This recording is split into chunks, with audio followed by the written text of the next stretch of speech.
chicken I wing, want some of french that fries, chicken. and bologna. Oh, Lordy. And a wheel fell off again. It's not going round and round. Louisiana slap your mama seasoning. We back. We back. Let me get my windows. Hopefully I don't screw anything up this time. Excuse me, fellas. Popping out the chat so I can see all you fellas heckle and cackle at me. Oh, man, it's nice having all three screens again. What is up, everybody? Crowdster, what up? Bill Beckett, what up, buddy? Bob, Skidoo, You back home, Cody? BP, everybody, what I is am up? back home. Welcome back. Everybody's home. We're home. We're going to talk about Cody's home trip. He's got quite an interesting Powerstroke story to talk about, an ordeal, but nonetheless, we'll chat about it. I have quite a list written down, particularly something to do with the 6'4". Pretty silly. Zeekster, everybody, can't wait till the miss that traffic light. Yes, Rich is eating a chicken wing. He was making me hungry. It's a me. You can be hungry too. Council members, Tom, this weekend is going down. We'll get into it. The 6'4", I did a short earlier Tuesday, and it was quite extravagant. I had to go see it for myself. That footage was courtesy of Reelin, but it was pretty much what you guys saw, and I wish the gentleman luck, and I wish he would have been out there because I would have loved to have chatted with him to see what was going on, what he was thinking, what just WTF, I guess. I wanted to know more of the story. A lot of guys in the TikTok video were I wanted a part 2, and I unfortunately don't have a part 2 yet. So let me click this guy in. Guess who wants to join us tonight? Look at that wild hair. Ooh. Wild. That is wild. Oh, Dang. Wild. who's joining? Meat Man Matt. He's back. Is the mic working? Just 6'4", 6'4". The other 6'4" I had today, actually, the armored truck, the Lenco Bearcat. Had to do some maintenance and stuff to that. It's quite a interesting vehicle to see. I have only had to work on one 6'7" Lenco Bearcat, and I had to put an injector in it. I much would have rathered work on that than this 6'4", but the old carpenter lift, the old Dude, Kentucky I don't like Somebody 6'4s. I I'm don't doing either. a reseal on one right now, and I just really, really don't like it. Yes. Yeah, 80s, we have one 80s apart. rocker. We have one apart right now at work, a coworker's, and he's getting a reseal. Completely blew out the bed plates and is leaking. Yeah, that's what this one was. Um, Did every seal and gasket but a head gasket. I just don't like how they go back together, man. Because I never have them apart. It's like, do I put this on? I honestly think I pulled the thermostat housing off 4 times today. Put it back on. Gotta do it. Okay. Gotta do Oh. it with tools. Gotta do it with tools. One of the I'll things put this that hose on. one of the things we were asking, we were talking with Cody when he had his thing go down. What if you were to have something happen to you on the side of the road? Rain Man, 4 boss. DS, you're in the field. Could you fix your problem? What tools you guys carrying? We're going to go over in a video what kind of tools you should carry in your Powerstroke. I What got nothing like Cody. what are the common sizes you're going to need? What do you need? A gun? Do you need a ratchet? Do you need electrics? Do you need hands? What do you got? The Play School plastic tool set. You got a Harbor Freight kit. What do you got? Cody. Well, I guess I'll just let him go over. This guy has got. I've You got need to everything. pull your trans. This motherfucker can pull your trans. What he's in the back got on his background is what he drives, so you guys can picture.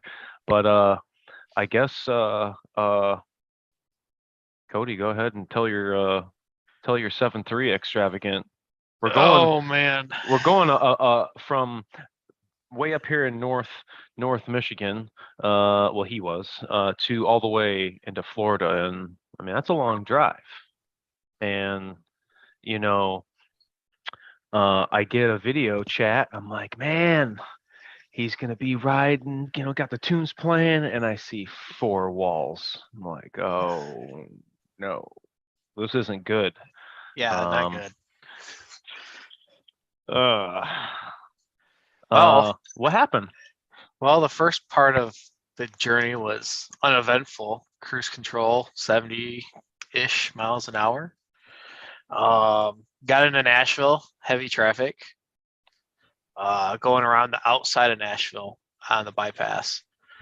And some jackwagon cuts in front of me. So I slam on the brakes. Next thing I know, my truck's pulling hard left.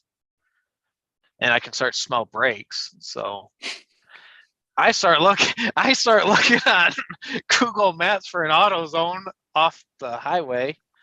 And well, I found one about 15 miles down the road in what was it, Murfreesboro, Tennessee, and got off there, did brake caliper in the parking lot of AutoZone, bled it whole 9 yards, did the other pad just to make sure it was good.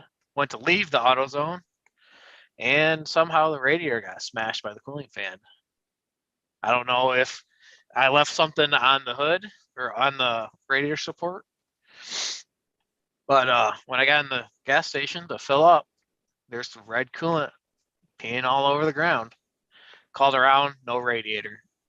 Not till tomorrow, the next morning. So parked the truck in the Sam's Club parking lot. Well, tell them what you're towing. Oh, I was towing the Volkswagen full of crap, and the bed was full of crap. The cab was full of crap. I mean, I was moving, basically. But I carry enough tools to change an engine. So I have all the tools I need to do. I did a brake job in what, hour and a half with the standard issue bottle jack that's under the hood. Wow, that's pushing it. Do what you got to do. Hey, that's what I said. You just got to do it. Got enough tools to get her done. Radiator took maybe an hour, but the funniest thing is I broke down in Murfreesboro, which I didn't know at the time, but my wife's family lives there. And I broke down like 2 miles away from their house. If I would have knew that, I would have never got a hotel room. But they drove me around Saturday to get the coolant, my radiator, so I didn't have to walk miles on end. But that was cool. That could have been. But the second half, bad. yeah, second half of the trip, smooth as can be. Only one scary time, and that was that one big hill outside of Murfreesboro. It's got a 6%, I think it's like 6 or 7% grade up and down. Now, I think I remember you. I'm sorry. I think you remember me, or I remember you telling me about your fuel economy. You're towing, and you were getting what? 17.02 miles a gallon. Towing. What kind of fuel? Diesel. Jet fuel. Or Whatever. Whatever. Whatever diesel was pumped in Stanwood, Michigan, Myers. Dude, I must really have a lead foot because I can pull off 15 barely without a trailer. Like that hurt my feelings to hear 17. But he's got that old 7. No, what engine you got in there? Yeah, 7.3. 7.3. I went Oh, yeah. 640 miles. I used 37.66 gallons. Wow. What were you doing in Stanwood? That's like my neck of the woods. That's where my dad lives. I mean, it's not Oh, really my neck of the woods, but it is. My dad has a house on Stanwood. My aunt has a house on Blue Lake. Wait, Blue Lake. Blue Lake Which in one? Mecosta. Oh, over by like Horseshoe Lake, Everett. Yeah. Big Rapids, Canadian Lakes, all that area. Yeah, my buddy's dad got a place in Canadian. We go golfing there. My grandma lives in Plainfield in Grand Dude. Rapids. That's by me. It's by me. Anyways, She bought her Escape from Tony Benton, which was a big mistake. Come on, man. You can't. I mean, I don't talk about the other dealers around us. I don't know too much about them, but Well, let's just say they try to get her for $1,500 for transcooler lines. Dude, what's the deal? You Ooh. back in the dealer? oh, me? Yeah. Where have you been, my boy? Well, no, last time I talked to you, you were on the machine. When was this? Oh, it was over the winter. Oh, I yeah, think I I was don't showing you think how that I don't power. think DS was on the last time Matt was on when he was No, talking he was. about We were it. talking about it. He was sleeping. Oh, Oh, okay. Well, that makes sense. Oh. Oh. That makes sense. that explains it. Look, Jim Anderson's getting 17 mpg, pulling a 15,000-pound trailer 6.7 and getting and then getting 14G. Well, you know why he's even getting any mpgs is because he's got his new DPF. They think came in. Woohoo! Finally, after waiting to see how long, 4 or 5, maybe 6 months. At least he got it. Yeah. Sean was sleeping. Yep, Sean was This definitely is sleeping. Matland now. Look at Matland. This is Matland. Those are going to be stolen from Aki's. Dude, Mm. the amount of politics that those things have caused already. What are you talking about? Mobile hoist. Oh, the Columns. yeah, the set that I showed you here and that we got. Mm-hmm. Which ones do you guys have, Rich? What were those? I think it was the same ones that you were showing there. The black columns that have like. Are they They're rotary? Yeah, they're like they're what are they? Battery operated. Challenger. Wi-Fi. Yeah. Oh, you have Challengers. We have what? I had sets of these. Yeah, we've got 5 sets of these. I had Something Fire. Ours are called something Fire. What are they Yeah, called? those are the ones that are made by Rotary. They're awesome. Yeah. I love oh them. wow. The model of them is Fire. No, it's called Mock Fire or something Oh. like that. But dude, you can Rapid yank cabs Fire, with them. Something Fire. Oh yeah. They're like They're awesome. 14,000 pounds a column. And Oh, yeah. Mhm. it shows like a big double, or it's a double or triple axle dump truck on them. It's lifting them up, no problem at all. Just Mhm. We got all those. We've had a couple Bearcats, like what Mr. A-Rod's working on, picks them up, no problem. We've had like safety trucks that they use when they're in construction zones. You know, they just have giant concrete blocks on them and the crumple barriers, picks them up, no problem. And we'll do it off of the bumpers too. So we have the adapters if we got to get wheels off big trucks and we don't want to use Yeah. jack stands. I wouldn't mind having a set of those. I think they said they paid like 80 some, was it? Is it 80 or is it 50 grand, or I don't know what it was. They're about $7,000 a column, I believe.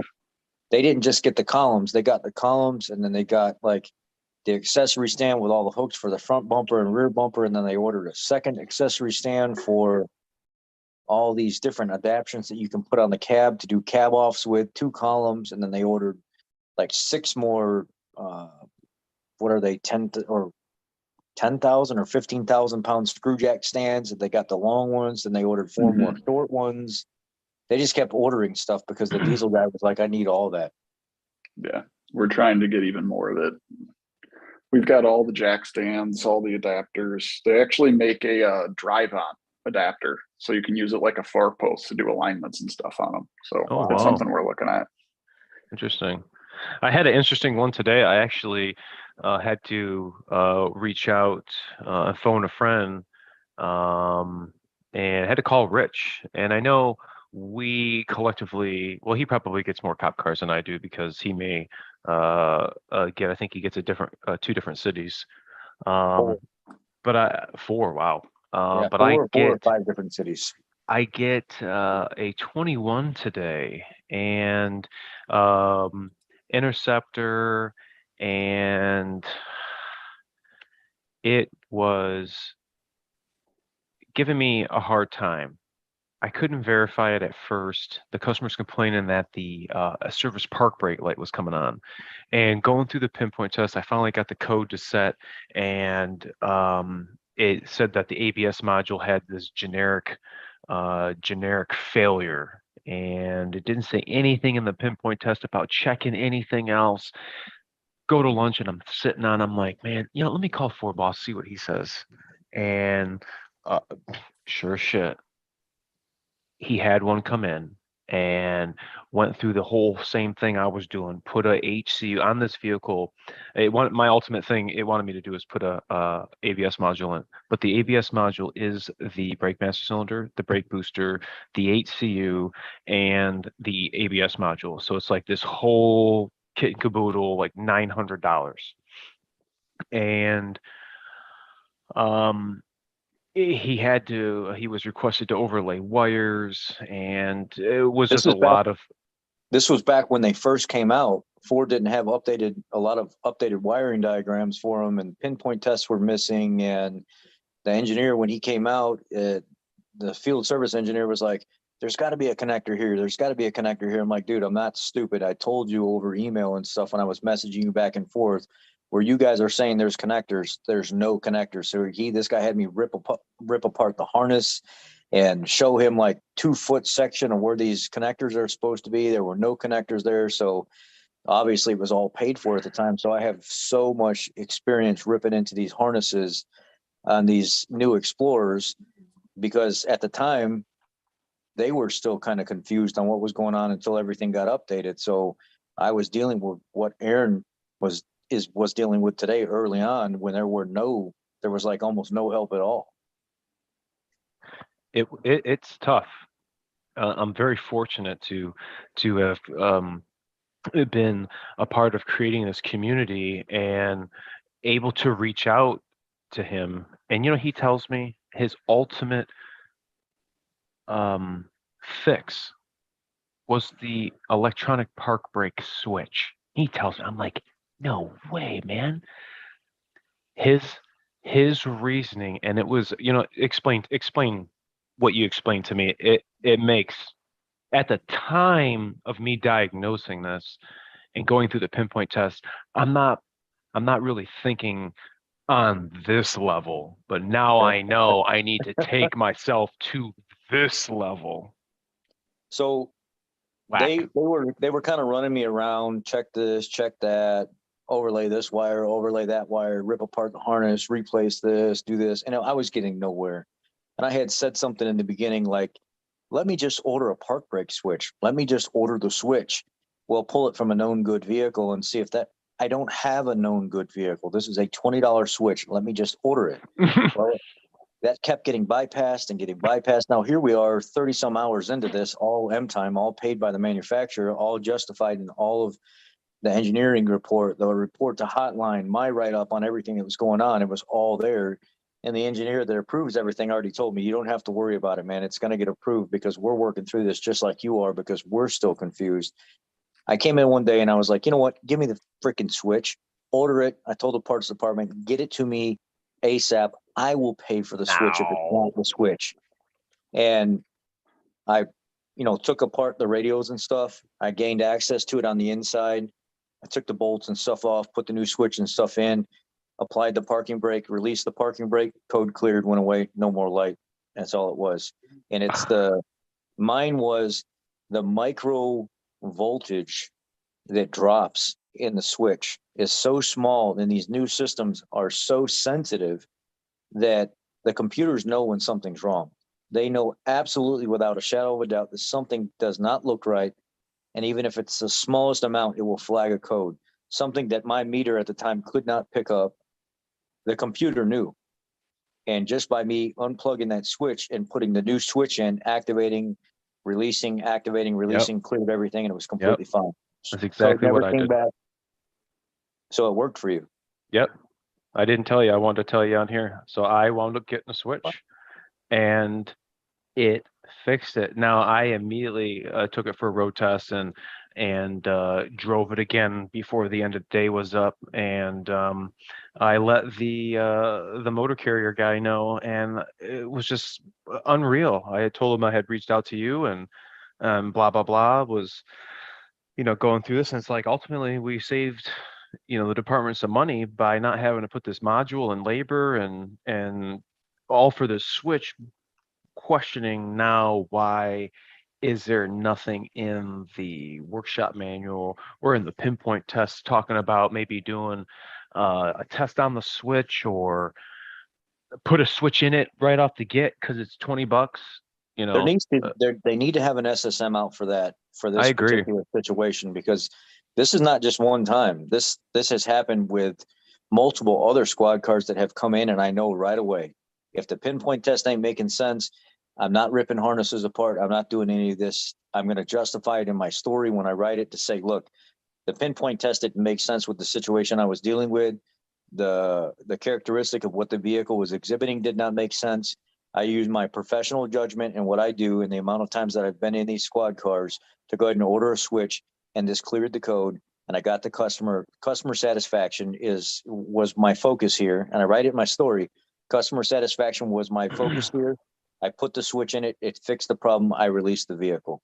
That's it. And when I write it like that, and I have a reason to justify, this is a police department. They need this vehicle, customer satisfaction. The stuff was not going to work with what was there. I already went through it and basically tried the gist of it.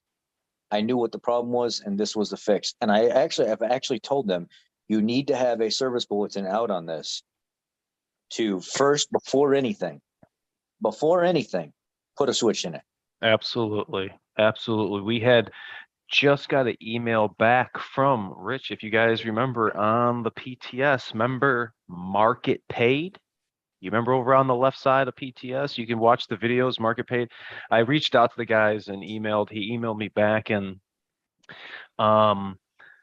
asked if we've ever had anybody from Ford on the show. We don't work for Ford. So the answer is no. But that would be good because they are in the warranty explorations. I don't know what the technical term is for it. But they have a Ford podcast that's internal to us that we can watch to kind of give us a, kind of like what we're doing here. But we're talking to Ford techs about, they were talking at this episode was about warranty, and they got some other ones, series that they talk about. But I think it would be kind of cool to get somebody from the inside on the show and kick it with us, talk about warranty, or talk about what we do is talk about these trucks. I know one guy just had a question.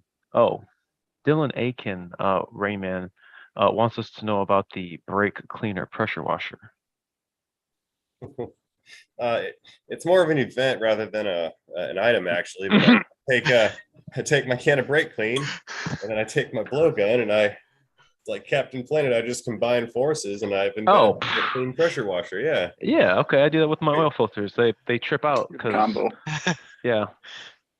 I need to figure out how to install like Captain Planet. Well, all right. So here's the thing. I want to figure out how to install like a brake clean canister on the end of my assault blowgun, and it just uses the brake clean as you run the blowgun, and then That would be sick. created. Yep. I'm trying to figure it out though. I think if I maybe put some kind of valve with the tank and attach that to the barrel of the air gun, and pressurize the tank, it will inject the brake clean as the airstream is going down. But that sounds like a lot of work. That's going to be That's a lot of work. project. I'm gonna have to drill it and tap it and probably weld a nut to it. And I can't do that because it's aluminum. So I got to hire a TIG guy. It's probably never going to happen.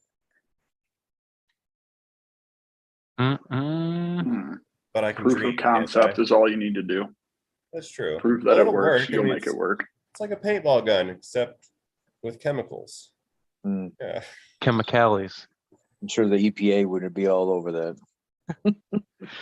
Brake clean is good. Yeah. Brake clean works wonders removing. Where'd you go? Everyone keeps telling me I'm going to die an early death of cancer from the brake clean. Nothing, And baby. I stay upwind and I hold my breath and then I leave to go breathe afterwards. Like it's good. I know. I know. We don't Put live a the brake bath in it. No, Yeah. we I mean, ain't I- taking a rubber dub bath in it. I drilled out the nozzle on my sure shot, so it's basically a fire hose. I can drain Yeah. that thing in like 5 Everyone drills seconds. the nozzle on the shirt. You know, that's a really good idea. That's a really good idea. I might do that. Yeah, that's Um, about what mine's like. I was gonna Uh, say it takes about three cans, but I can completely clean an entire like engine block. It's Hell awesome. yeah. I like it. Don't Just like forget, Matt I said, keep it comes forgetting. out- It comes out like a fire hose because when you drill it out, it's cleaning fast. The thing is, it doesn't need to be a lot though. It's like the smallest of small drill bits that you need to do it. Because if you go Yep. too big, dude, you're done for. Yeah. You'll drain that thing in half a second. You'll just squeeze it, and next thing you know, it's empty. I just took the mister out of mine and it did the trick. I call it dragon's breath.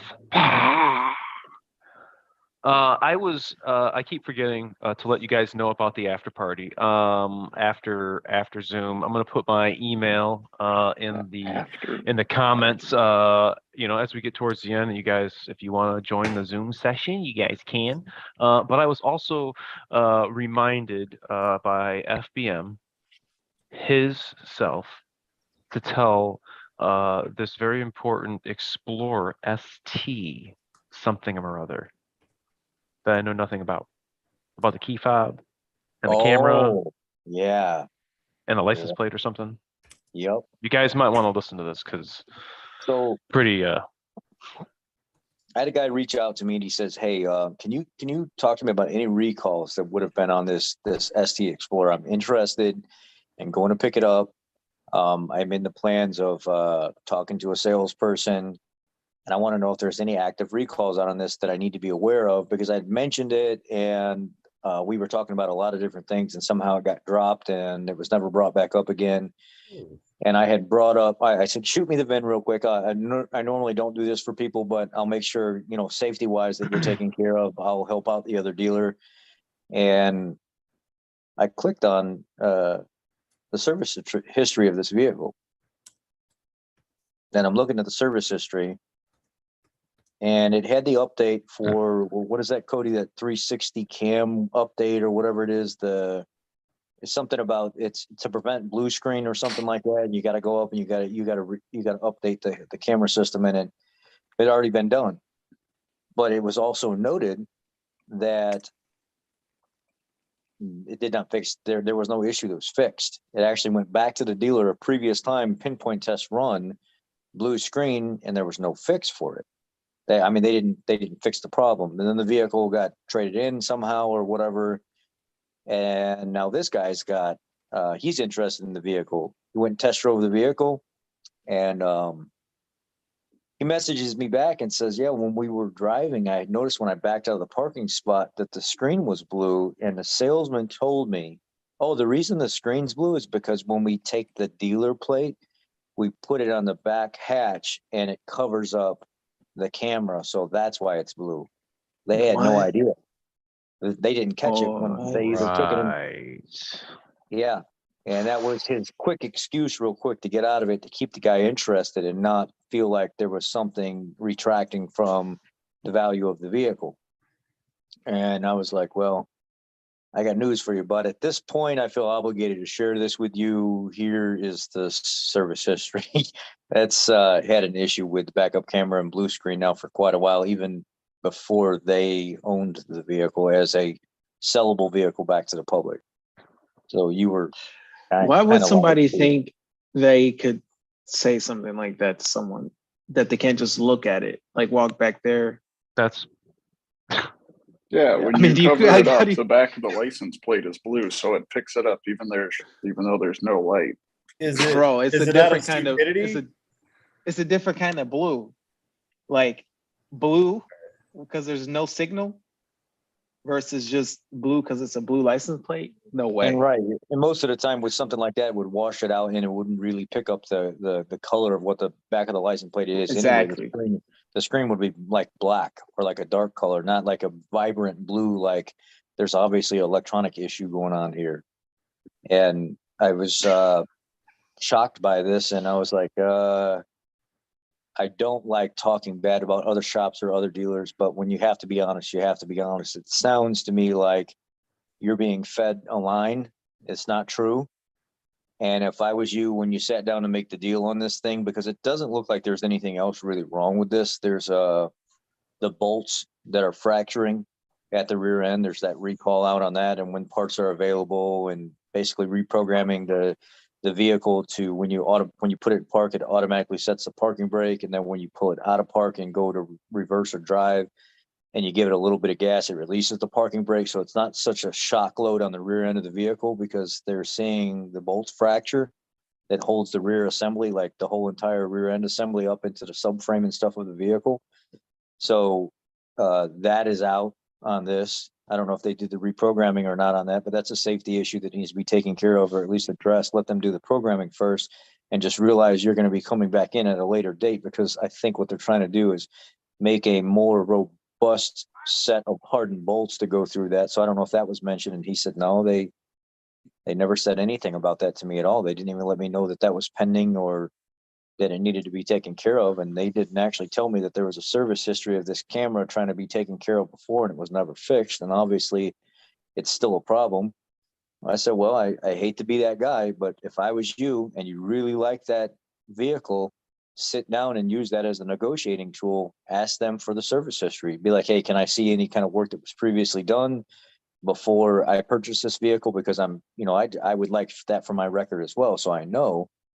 And if you ask for that, they're obligated to give that to you. They shouldn't hide that. And if they won't give that to you, that's your right to know that. Then I would politely say, you know what, I'm going to go ahead and pass, and I'm going to look elsewhere. This is just, this fit is not for me right now, and then move on about your business. So that's going all down tomorrow. He's going to see if they're like actually honest with him that he's just gonna make sure that they come clean with it. And if they don't come clean, he's gonna walk away.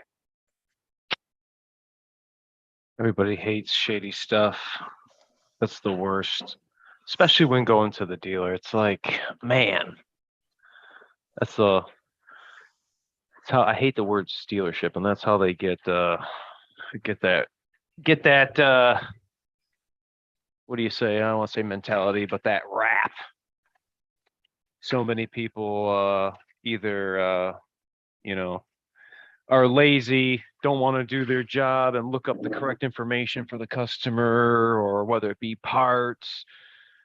Sometimes you just got to take time to actually stop what you're doing, figure out the information, and move on. Sometimes we got to babysit, sometimes we don't. Sometimes we got to reach out to our fellow technicians for help. Yes, we lost DS. Yes. No, I'm here. I was I'm reading the still awake. comments. I was reading the comments. All right, all you guys right now, the 80 of you is watching. How many of you guys got that big boy lift kit on it? And I'm not talking about, hey, I got some 2 spacer blocks. Who's got the big boy lift kits? We may have already talked about this, but we were talking about it the other day with one of my buddies. And it should be something we talk about again, because I was reading comments. You guys are going over and over with it, which is good. You guys got the lifts. Who's pulling your brake lines out because you guys aren't getting the little brackets for that stuff Pull to their have brake lines out. yeah. Jeez, man, it's funny because we've had them come in. We've had them come in, and I mean, it's something that's really important. You know, just because you put my asset instructor, I hear him right now. We'd be talking about electrical. We could be talking about power steering. We talking about engine repair. We're talking about trans. One of the things he always said to us, he said, for every action, there's an equal and an opposite reaction. Well, you know what, buddies? What do you Your think's going to asset happen? instructor came up with that. No, this is just something that he would Great say in the guy. middle of lecture, just in the middle of lecture. Just it was something he, you know, would. Right. I hear him saying it. So, Right. well, you know, people don't think about that, and when they lift their trucks and do all these things, like, well, you know, Ford doesn't leave us with 7 inches of play in our brake lines. Well, they do when you lift the truck and everything sags. But you guys get these trucks and you go to lift them and the tires droop even more and the rubber's trying to come out of the crimp. It's like, I was gonna say, you ever see those things at a straight 90-degree angle coming off the my bracket?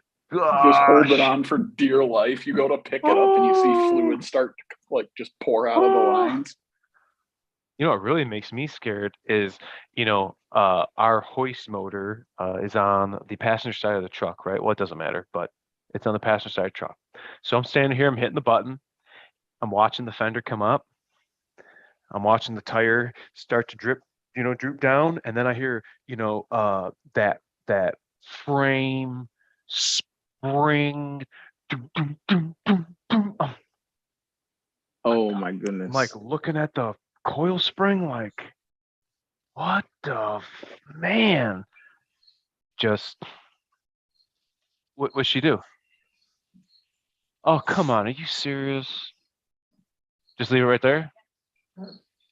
Oh no, what the dog doing? These damn animals, man. Oh, crying out loud. What do we do? He's I just gone. had one.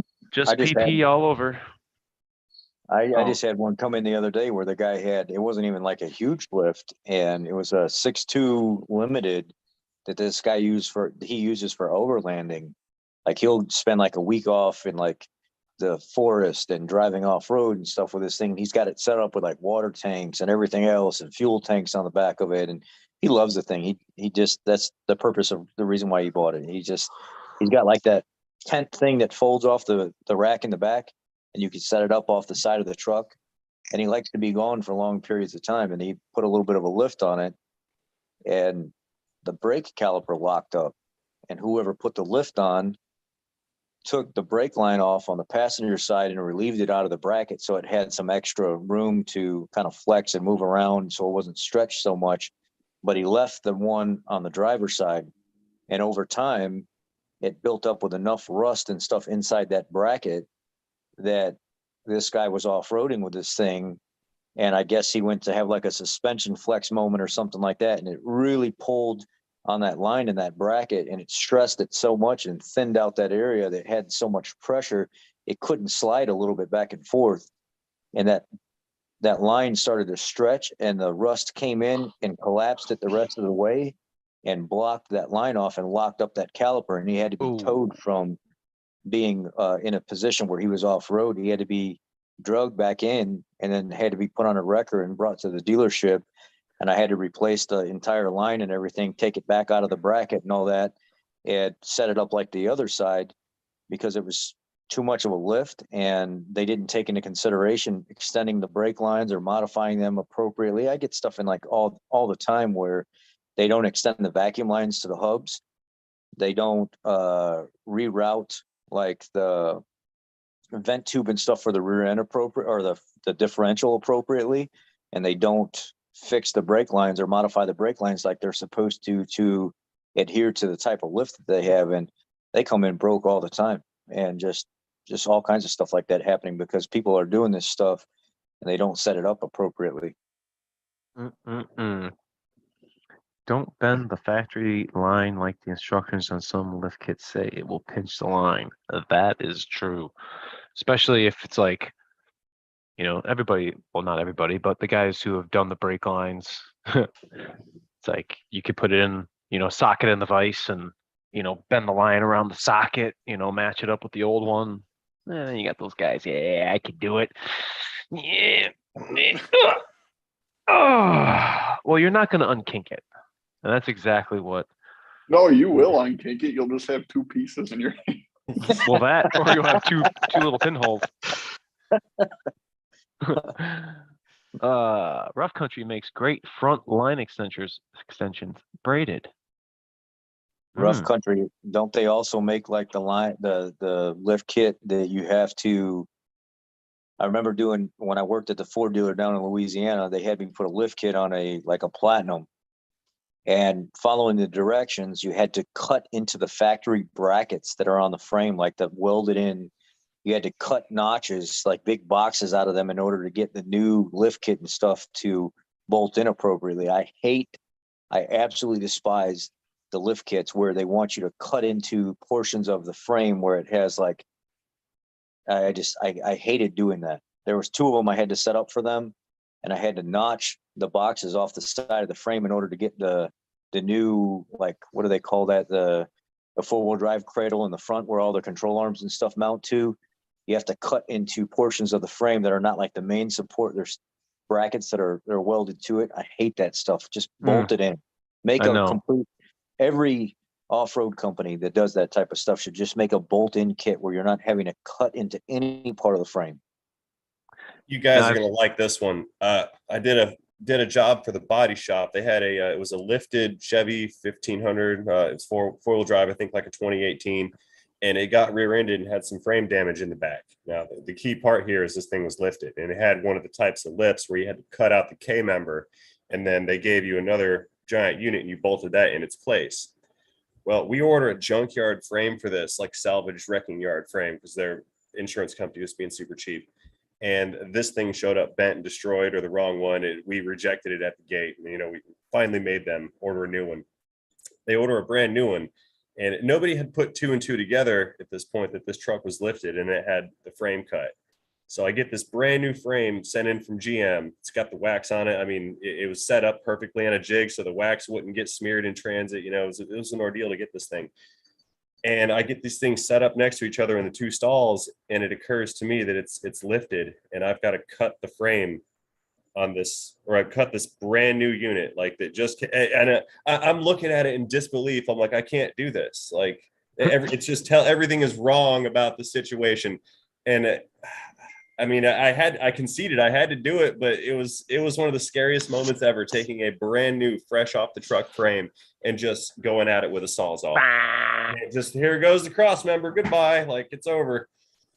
I know. hate I was was the worst. procrastinating. How many when times did you measure that to make sure that you were cutting in the right spot? I don't know, Exactly. because the original cut job was so hacked anyway. I didn't even know where to start. So I ended up doing two cuts per side.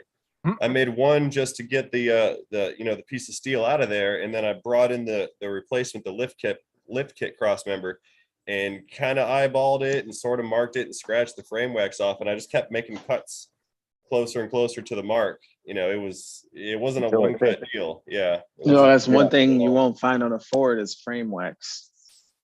Hate frame wax. When they stop doing that? Are they painting them now, or Haven't there been a bunch of things about guys, working at dealers, whatever, getting like brand new GM trucks in, and they'll literally just slip right off the hoist because of the frame wax? Yeah, Oof. the real thing. That They would make suck. special lift adapters. I think for the GMC and the Chevy 3500s and the 2500s, but there's special lift adapters that are not designed to like cradle the frame perfectly, so it can't move around you. But you cannot put it on just something flat, because you wrench on it or lean on it or something, you push the thing right off your rack. that's insane. Ain't no way. Nope. Yep. Nope. I will continue to pick things up by their wheels. I pick things up and I put things down. Oh, cavemen use rock. Oh, Just added Fox 2.0.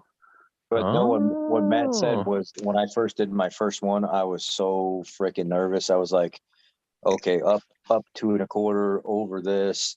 Let me go back. I know I did something wrong. I had to go back and measure again, then go back and measure again. And then I was like, oh my God, I know I'm going to screw this up. And I had to keep measuring and keep measuring. And it was like, when I got it done, it was all sudden, I was like, man, I never want to have to install this lift kit again, ever. That's me with drilling out broken bolts. No matter how centered, I think I have that center punch. It doesn't matter. I redeemed myself today. I have to show everyone. I was so proud of myself. I had to go show the boys. Like, look at that drill out job right there. Dead nuts. Oh, I was so happy. Did you see, Happy? Matt, did you see Mac came in not too long? I don't know if you have a Mac dealer or not. No, we basically just have Snap-on.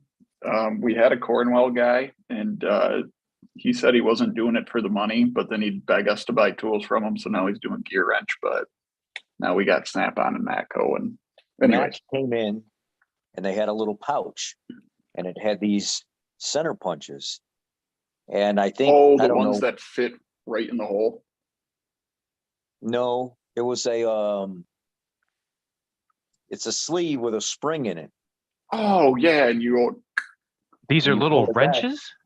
No, it's a center punch, but it's got a spring in the sleeve of it. And like Matt was just doing that motion, you grab the back of it and it's like a Oh. weighted end, and you pull it back. And where you set your center punch, he says you can be off on an angle. It doesn't matter because that spring is going to return back to the spot where it's supposed to be. No kidding. And it'll knock the center of it. And he said, you got like a 500-pound rated one, 1,000-pound rated one. Some of the bigger ones can go up to 2,000 or 3,000 pounds for the heavier duty ones. And it's like, or not 200 or 300 or 2,000 or 3,000 like PSI right in that center. And it's a spring loaded center punch that will always return back to exactly where you're holding it. And then he had an upgraded kit that was a couple $100 more. And it was like bigger, like, I don't know, 3/8, half-inch diameter center punches that would go up to thousands of PSI of contact pressure whenever it came in. I just go to like a welding supply store, and they're usually right next to like the scribes. It's just got a carbide tip on it, and it looks like a pen, and you just. That's what I usually use, and it's pretty good most of the time. Those are nice.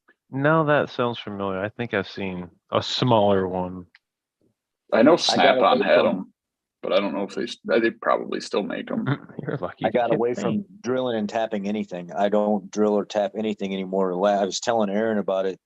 We have a guy that does a lot of engine stuff. He's really good at pulling engines and putting engines back together. And he's a great teardown guy and put back together kind of guy, like R&R guy. But when it comes to diag, he's trying to get better in those areas, but he's okay. But when it gets to electrical stuff, he's like, he comes and grabs me all the time. And he had an issue with 6.8 liter V10. Remember, Aaron, I was telling you the story recently where he had the exhaust manifold he had to do on the passenger side of that, like big, I think it was like a 13 or 14 Econoline with a 6.8 in it. Yeah. Okay, I remember now. And he was throwing wrenches at the wall and everything else, and he couldn't get anything to sit center inside that tight spot you're working in that engine bay. So he comes down and he says something to me, and I was like, you know what? I've been doing a lot of these. I'll come do it for you. And I went down there and I noticed his welder settings weren't right. He had thin wire. So we moved it up to, what is it, like a 35 gauge wire or like the bigger, thicker wire. And I cranked the 040. Ooh. You guys see that? In a mirror. That's a 6.8 Triton or a 6.8 in an excursion, 2000 excursion. The dude drove it in today with no manifolds on it. Oh, those sound fun. Yep. He had about Holy 6 of these shit. busted off, and he tried to drill every one of them and just went sideways in every single hole. Yeah. Yeah, I told him we we gotta didn't pull go the head tú off. far. I said if if my he hadn't tried to God. drill it, we could weld some nuts onto it and try to back them off that way. But they got right into the threads, and I was like, Well, a couple of them he Bad. did that, and he stopped when he noticed he wasn't centered. And I go down there and I cranked the Lincoln welder. We have a Lincoln welder. It's not a huge welder, but it'll get pretty hot.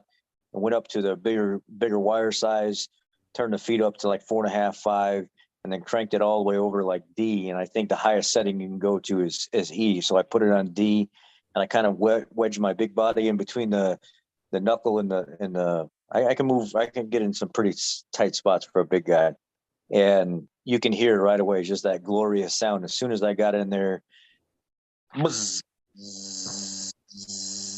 and it just penetrated immediately. And then I built up the booger, and then built up the booger, and then built up the booger, and I took a nut and I right over top of it, and he's sitting there like, Damn. what the fuck? I've been doing this for hours, and I couldn't do anything.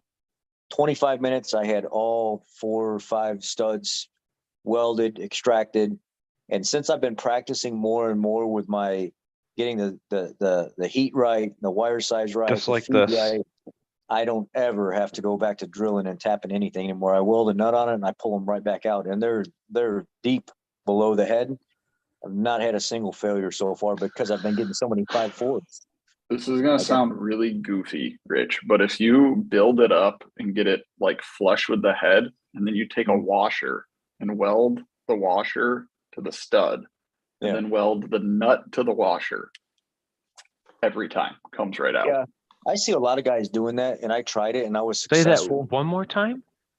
You So build you up the build it center up, of it, yeah, and then you build put it a up washer over like top of it flush. and weld to the washer. Then you weld the Oh. And then nut put the to the nut. washer. And then weld the nut. But I did that, and I was like, I had a 543 valve out that I recently swapped, and I was doing manifolds and everything out of it because the engine that was in the truck was junk. And I tried it, and I was like, you know what? This is clean. I like this. It stops from getting over it stops you from walking over on the side of the head. It's a much cleaner job. But I've been doing it without the washer for so long now, it was actually taking a few extra seconds of my time. And I was like, I'm just going to go right back to the way I was doing it. Even though this is cleaner, I've been doing it with just the building it up further past the head and then welding a nut to it. I pull them out every time that way. I don't even need the washer. That's just Man, how I wish do it. I could show you like the literal pile of drill bits and bushings we have from Promax, because we do so many school buses that have 6/8s in them. Drill bit School Taylor buses. over here. Dude, like, School buses are so bad, man. no, Yeah. we love the school buses. Dude, we got school buses from everywhere. Yeah. You we remember don't when do Matt, you propanes. remember when they were doing the propane? I mean, I'm sure they still are, but when I was Yeah, they Oh, still yeah. are. when I was working at Central State Bus Sales, we'd have brand new ones on with just 10,000 miles or something, and they even 10,000 miles is nothing on a school bus because of how much they drive. Mhm. And they'd come in with snap studs on it, and it was always the propane buses that were the worst. They were always snap on the propane buses. It's a mixed bag for us. I mean, the thing we've come down to is because the manifolds, you know how they sit like down in the frame rail. Yeah. Then like the front of the frame rails have like these bolsters that the hood and everything mounts to, that Right. they just can't get enough airflow in there to keep them cool, and they just stay hot for so long that Yep. the manifold cools down quicker or whatever, and it just pop they go. And I remember early on, whenever they put those propane engines in those school buses, they would, I don't know if the story I was told at the time, I wasn't working for Ford, I was working for Central State Bus Sales, and the transits would go on them. And I was like, kind of what's going Yeah. on here? And I talked to the Ford dealer, and one of the master techs at the Ford dealer at the time said, well, you're taking a propane engine that can rev out to 4,000 or 5,000 RPM, no problem. And they're bolting like a heavier duty transmission to it, but it has like diesel style tuning or something. And that transmission's not made to be wrapped out 4,000 or 5,000 RPM while these bus drivers are getting on it trying to move. And you're overworking this trans all the time. The programming's bad. It's not the right application for it. And You we can were having thank a problem. Bluebird for that. Yeah. Rich, I are think we these got it figured V10s? out now. We don't. Are you guys we talking probably about the do. V10? Yeah. We probably do, I don't know, 3-4 transes on buses a year, but no, propane has a lot more potential energy than gas. So if you were to take the gas tune up and run it on propane, you would just melt pistons left and right. So they detune them a ton because otherwise they'd be making, you know, on the same gas tune up, like what they say.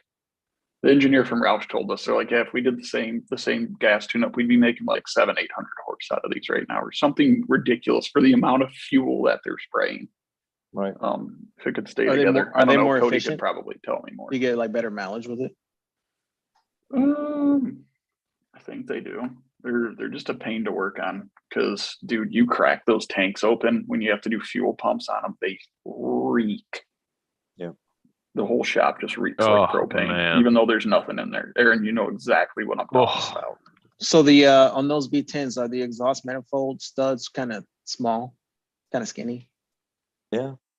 Yeah, I mean it's what a 8 mil, 6 mil, 8 mil stud. They're too small. It would be better if they That's use the part of- ones that they that's use on part the of the 6.2 problem. because the 6.2 uses what a 10 mil or a 12 mil stud. The 6.2 Yeah, so- stud's like the size of my pinky. But then the 7.3, they really beefed it up for the exhaust manifolds. Dude, those are nice manifolds. Well, they're Yeah. LS manifolds. They look like everything in that engine looks like an LS. No. The Yeah, LS was yeah. based. The LS was to compete with the small block Ford, so it just looks like another small block Ford. Or well, or you could say it that way, if you will.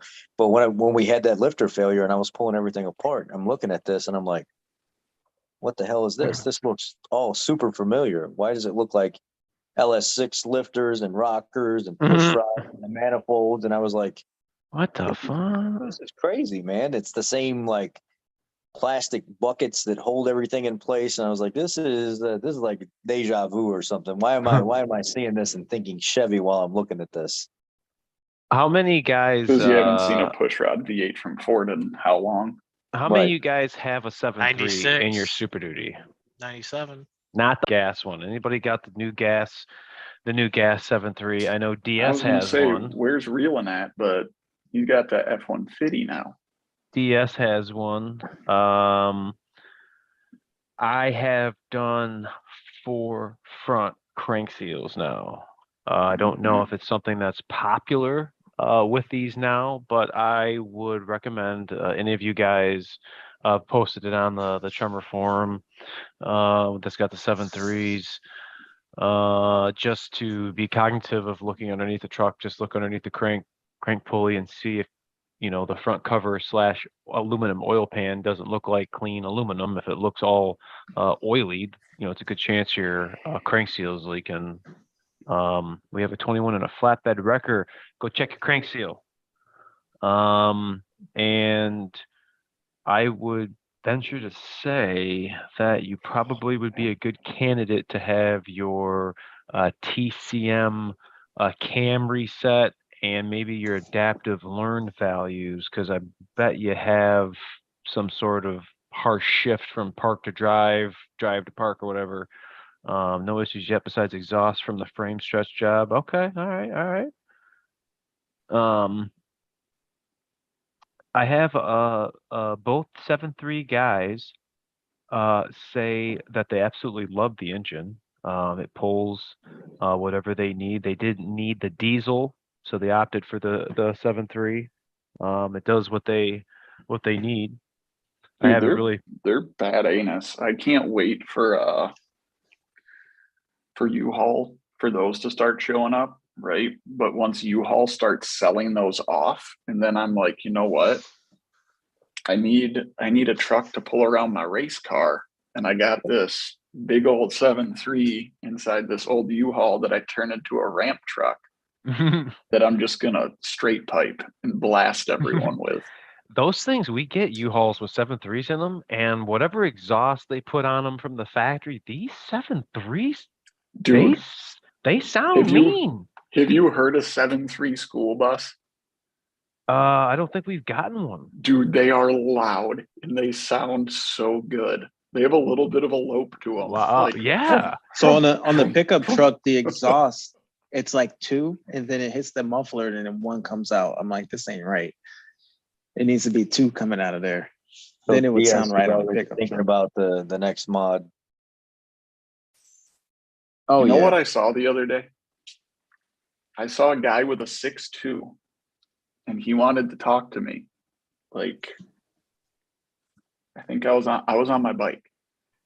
He's like, you want to race? I'm like, It's 6'2". I'm for your like, bike. sure. And I'm like, what do you got in it? He's like, no, he's literally sitting there telling me he's got a 6.7 in it, but it didn't have any of the badges. It didn't sound like a diesel. So I kind of leaned down and I'm looking, and this dude's got the twin Venturi tailpipe on. So I kind of follow it up. And this dude had a lift on it. He had like 37s on it. And I'm looking at it, and I just see those just a little dinky Y pipe coming down. And I'm like, gotta be kidding me. the fuck? This guy put the tips on his because he wants everyone to think he's got a diesel. That's some funny shit right there. Why does he want to The guy race you? waxed him on the old Beamer. Why does he want to Um, race a People bike? do That's silly crazy. things. Dylan has got a good question. We upgraded from a 7.3 Powerstroke 4R100 to a 7.3 Godzilla with a 10 speed. Seems like it hunts for gears too often. Yes, I have heard of that. It is a normal characteristic operation for a 10 speed. What Having a gear 10 speed ratio? myself. Don't even, the- dude, I can't do this today. Um, I mean, it's Because I'm just saying, like, finding, I haven't mean, noticed any of that. all my it's 22, doing is like, finding any of the it. most fuel efficient ratio. Yeah. That's all it's doing. I mean, it's normal. mhm. You guys It's should so see weird the that trans I'm fluid. not getting that at all. I'm Turn just not off, getting that. turn off the shifter so you don't see it. Yeah, just don't even look. It's Dude, trying to be a CVT without being a CVT. my truck has a mind of its own until it gets up to temp. Like this thing's shifting, smacking, banging, clanging, slamming, jamming. And then it warms up and it shifts like a normal truck. You know what, the trans guy, he said, hey, I want you to come over and see this. I got a 10R140 apart. And he said, you know how the 10R80s, the CDF drum, that Mhm. bushing would slide down Yeah. inside the CDF drum, and it would And then leave it that just sits there and clip, walks. and it would walk back and forth, and it'll eat up that seal, and all of a sudden Mhm. you'll get fluid bypassing and everything else. He said, look at this 10R140. It's doing the Same same exact thing. thing. And he said that sleeve, he showed me the sleeve slid down about that far and left that entire lip above it exposed. It ate up the seal of that. I forget what it's called. I just said the name the other day. It's that center stack that goes down in the middle of it. It's a CDF drum. It's the CDF drum, but then there's the centerpiece that goes through it, and it ate up the seal that slides back and forth where that sleeve's at. Yeah, it's the giant seal that's like what, yay big. And he said one of those O-rings was not even installed on that. He said when I pulled it apart, Wow. I'm No. following the workshop manual. He was It like, ate it.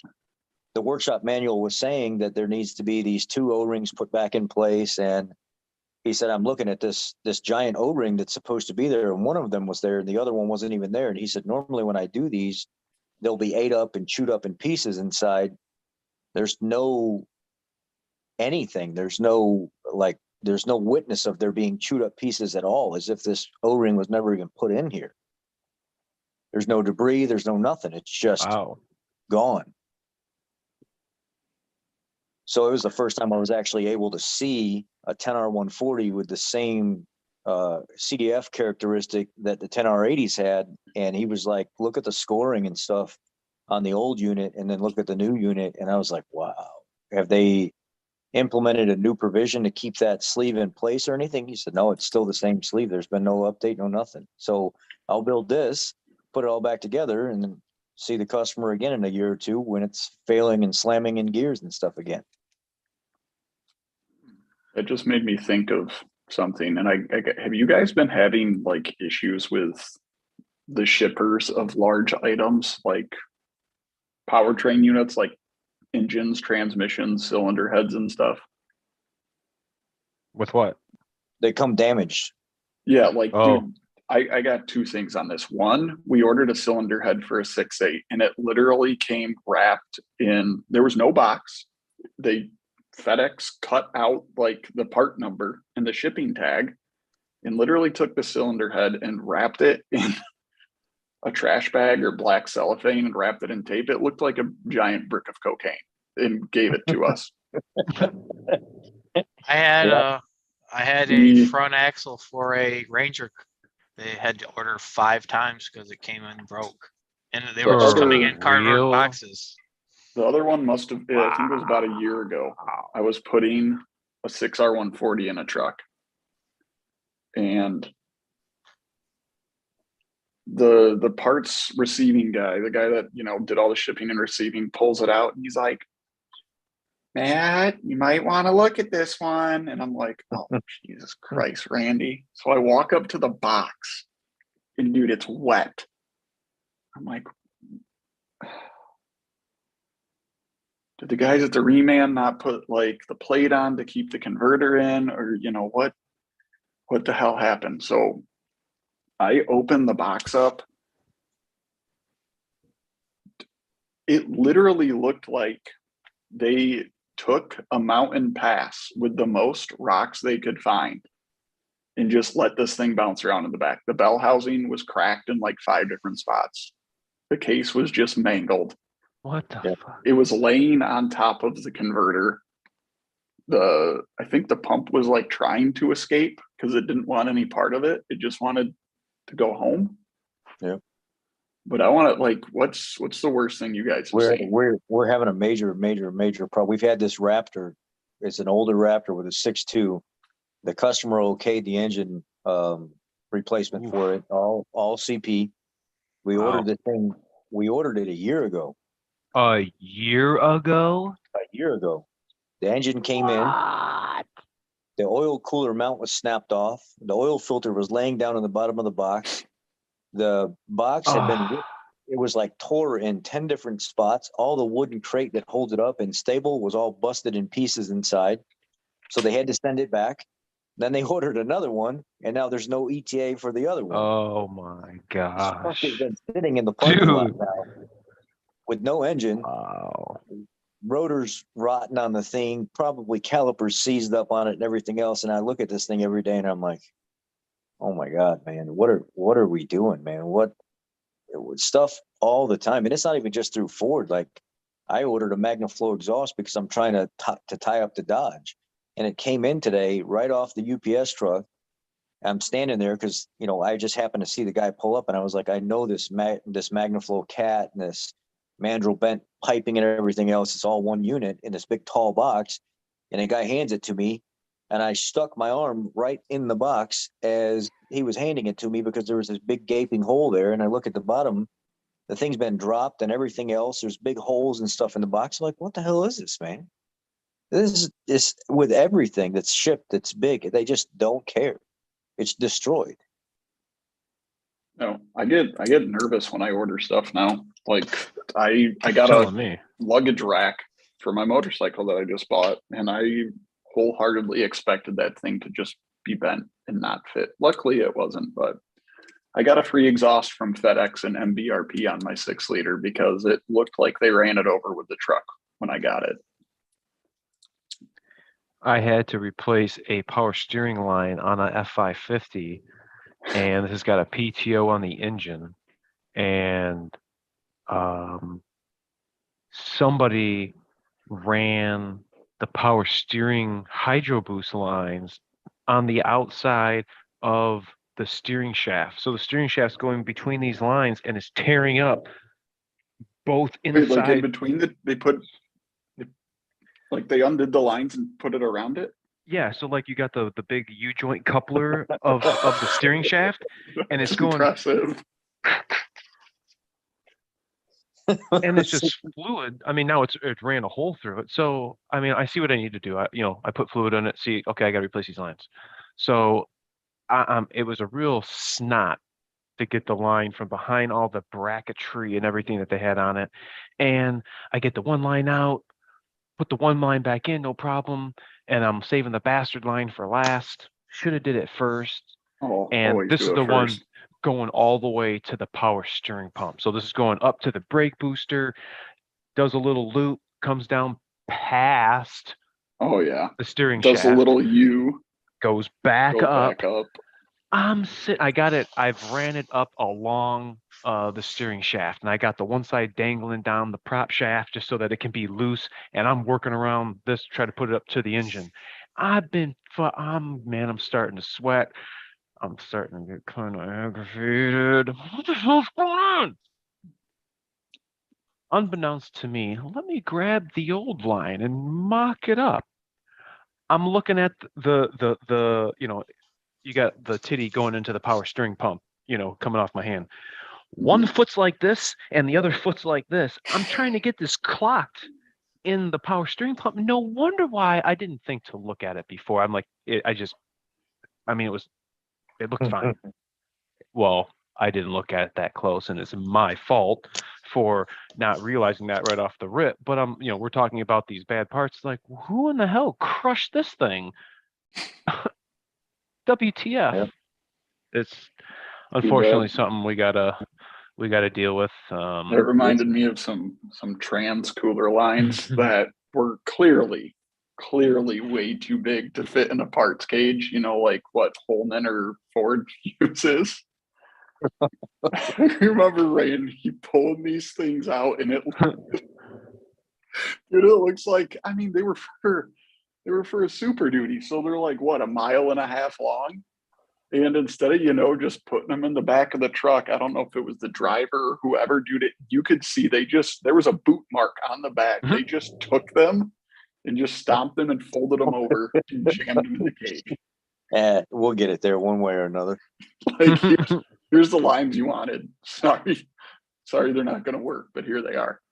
I was just talking to you and was it you and Cody and everybody the other day, whenever, or was it last week? I don't know if it was you I was talking to on the phone or what, Aaron, but simple as a starter, just a starter on a transit where the power wire, the braid head is a 15 with like almost 200,000 miles on it, 3.7, easy in out, easy money, easy diag. Yep.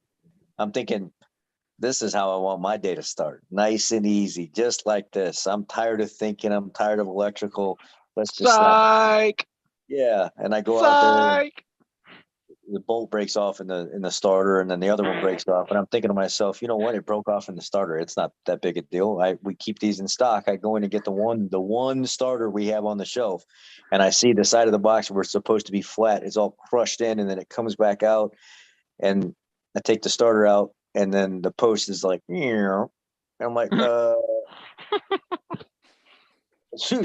do we not refuse these things when they get delivered? I mean, why is this even on the shelf? Why do we not think, oh, the box is crushed and maybe I should open it and check and make sure that it's like everywhere, man, everywhere. Everything is damaged now. I'm like, I'm so sick and tired of this. I know. The best part is when you have something that's just completely jacked up and you say something to the driver, they always just look at you. They like pull their hat off like this and they're like, well, I don't load the truck. See ya. And then they just drive away. Back when I was in school, my roommates, when I went to UTI when I was younger, I had a couple roommates I stayed with in the campus, the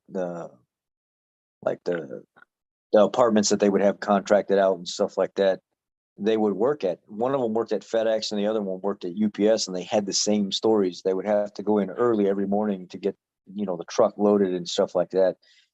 And the one guy would be like, dude, the driver I load for the most throughout the week, he's so angry when he comes in. He if I don't have the boxes exactly where he wants them, if one's off or something, it just sets him off wrong. He's kicking the boxes back out of the truck, throwing them back out and stuff, and then making us standing there watching us put this here, put this there.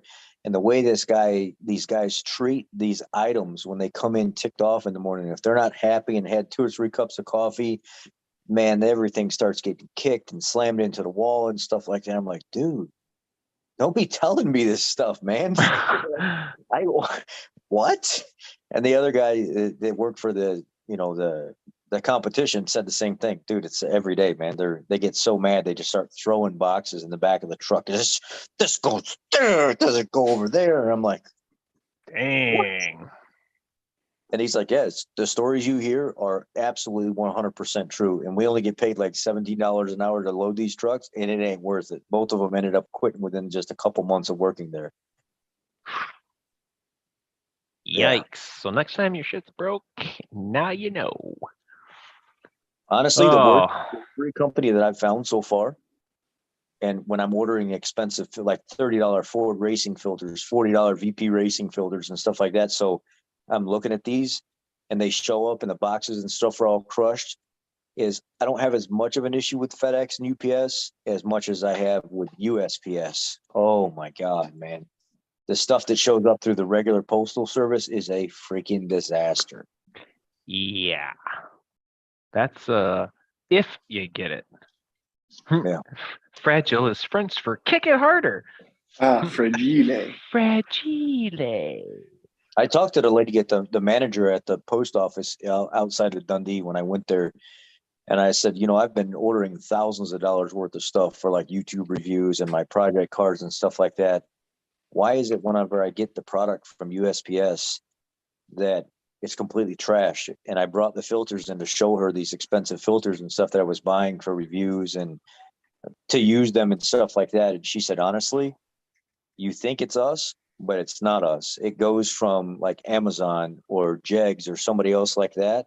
And if they have to use the middleman shipper to get it from point A to point, C, the person point B, they don't ever get blamed for anything. And they're simply just a transportation company that will pick it up and drop it off over here so we can deliver it to you. And when we get the pallets in, the way they package them, you could have like a 500-pound, like a weight set that's just jammed down on everybody's like knickknacks and household items and stuff that can get completely destroyed. They don't care. The transporter in between, they don't care because they don't get blamed for anything. They'll pick it up from these companies, they'll wrap it and do whatever they want, slam stuff around, and they drop it off on our docks. And we come out here and we're like, what? We're going to get blamed for all this, but they can't refuse it. It has to get delivered and complained about by the customer before it can go back. That's why my line was bent. God dang it. Hey, it'll get better, hopefully, but unfortunately, we're gonna have to deal with it. But I see you guys are doing a fuel check-in. I got diesel for 516 over her, 477 Louisiana. I got a diesel in Murfreesboro this weekend for 437. Dang! It's I always like it. cheaper in that area though. Murfrees, I used to pick up trailers down there in Murfreesboro and deliver them. And like people would buy trailers and I'd do it for like $400 or $500. I'd grab my truck and go pick up a trailer and deliver it. And it was something I did on the side and all through that area, right? What is that, like is it I-40 corridor right there, Cody? Was this 65 or 40? I don't remember. I don't know what it is, but through that corridor right there, a lot of people said that fuel is always the best, like one of the best places you can get fuel for the best prices along that route. Like two exits down, it was 429. I was like, are you kidding me? That's funny. Yeah. All right, fellas. We're going to end it here. We appreciate you hanging out with us. If you want to hang out with us even longer, I'm going to put my email down here at the bottom. And if you guys want to hit over the email and you will receive your own Zoom link. If you got any questions or comments for any of us, make sure to hit our channel, Rainman, CPs, Meatman DS, and for Boss Me, we got a lot of hands and a lot of automotives. If you guys need help, you know where to find us. And until next Wednesday, thanks for watching.